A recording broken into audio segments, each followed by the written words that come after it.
Vice President Kashim Shettima has implored governors to work to revamp Nigeria's agricultural sector to reduce dependence on food imports and attain food self-sufficiency. Shettima made the call during the 137th meeting of the National Economic Council held in the council chamber of the Presidential Villa, Abuja.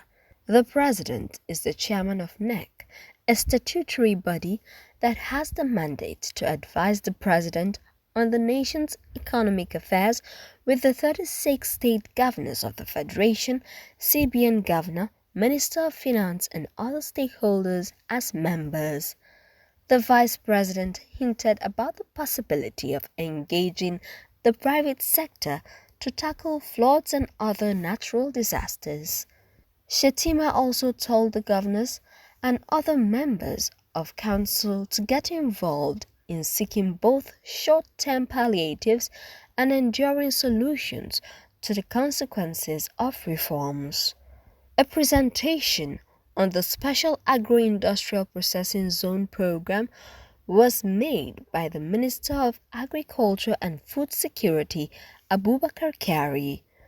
The Federal Ministry of Agriculture and Food Security made a presentation to the Council in respect of the Special Agro-Industrial Processing Zone, a program being carried out by the Federal Ministry of Agriculture and Food Security in conjunction with the African Development Bank, the International Fund for Agricultural Development, IFAD, the Islamic Development Bank, state governments, and private investors.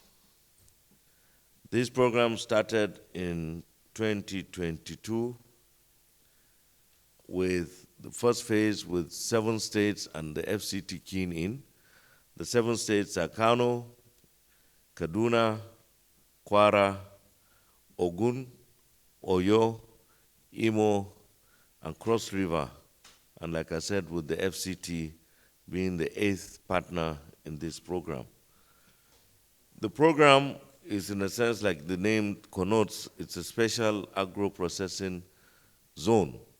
It's a one-stop shop where we will site it in peri-urban areas, not exactly in urban areas, and where you will have both production, aggregation, and processing of agricultural produce. This is a cross-cutting initiative and platform to attract private sector investment to add value to our agro-processing and unlock a lot of opportunities for improved food security and job creation.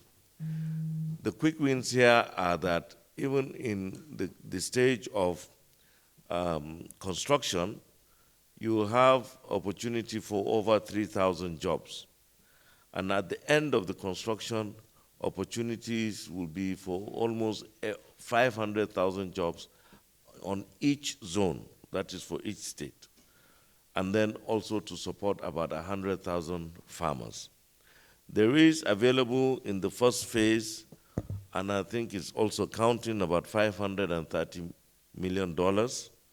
And this, in a sense, is supposed to make cluster agricultural production.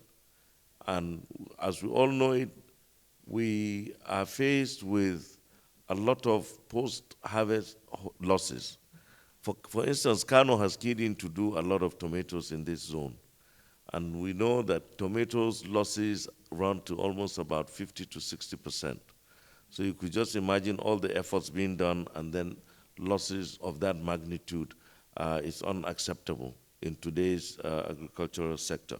And if you want to secure food security, there's a need to process that foodstuff that comes out from the farmlands to add value so that it can be preserved.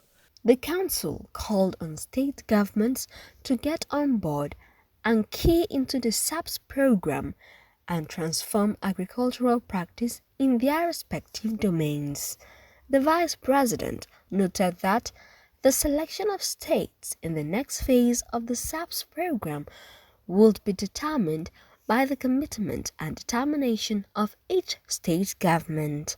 Vice President Shettima said that the Minister of Finance would release 20 billion naira for the project under a public-private partnership scheme.